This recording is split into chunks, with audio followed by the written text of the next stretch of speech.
From JBS Studios in Greater New York, this is the JBS News Update with Teisha Bader.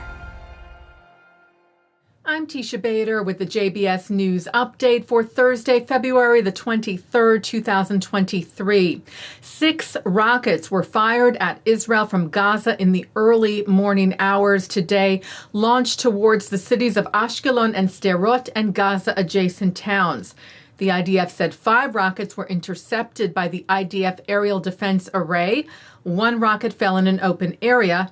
There was no damage or injury reported. In response, the IDF said Israeli Air Force fighter jets struck both a weapons manufacturing site and military compound belonging to Hamas, located in central and northern Gaza, noting that the compound is located adjacent to a mosque, a medical clinic, hotel, and police station, and a school, which the IDF said serves as further evidence as to how the Hamas terrorist organization exploits the civilian population of Gaza by deliberately placing its weaponry in the center of civilian areas. The rocket launches at Israel follow an IDF counter-terror operation yesterday in Nablus, where Israeli troops went to arrest senior leaders of the Lion's Den terror organization responsible for the murder this past October of IDF soldier staff sergeant Ido Baruch. They surrounded the buildings where the suspects were hiding and asked them to come out, but the terror suspects opened fire and an intense gun battle ensued in which a reported 10 Palestinians were killed, most of whom were said to be members of the Lion's Den group as well as other Palestinian terror organizations. It is unclear if there were civilians among the casualties. The Times of Israel reports that a Palestinian woman tried to stab security guards near the West Bank city of Ma'ale Adumim this morning, citing police saying that she brandished a knife as she approached the security guards at the entrance to the city in an attempt to stab them. The security guards fired at her and neutralized her. Her condition was not clear at the time of the taping of this newscast. Israeli Prime Minister Benjamin Netanyahu met today with a Republican U.S. Senate delegation led by Minority Leader Senator Mitch McConnell.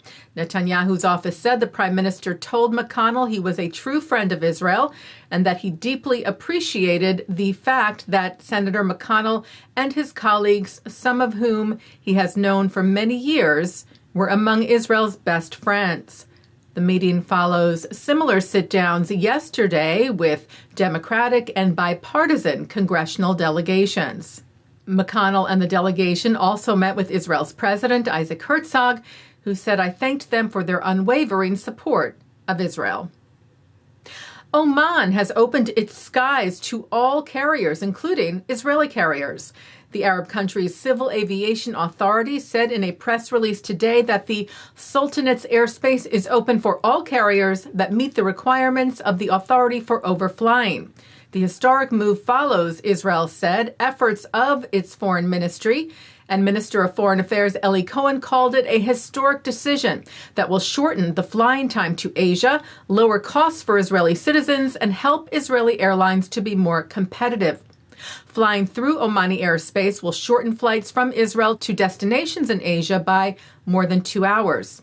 Cohen thanked the Sultan of Oman and he said our friends in the United States who supported us throughout the entire process, noting special thanks to President Joe Biden, the White House staff, the U.S. State Department, and the U.S. Embassy in Jerusalem. Netanyahu called it a day of great news for Israeli aviation. He said Israel has, in effect, become the main transit point between Asia and Europe. Jewish organizations here in the U.S. welcomed the news from Oman as well, which follows a similar decision by Saudi Arabia last year. B'nai B'rith International noted a delegation of its leaders held a working visit in Oman earlier this month, where it said regional peace and security issues were discussed, including overflight permission. Adding that B'nai B'rith continues to actively promote the expansion and deepening of peace and partnership between Israel and all of its neighbors. Taking a look now at our programming for tonight on JBS for Thursday, February the 23rd. At 7 o'clock, it's Talmud Study. At 7:35, a discussion on how Jews can contribute to racial justice. At 8, Jonathan Tobin speaks to Tom Gross about Netanyahu's planned judicial reforms.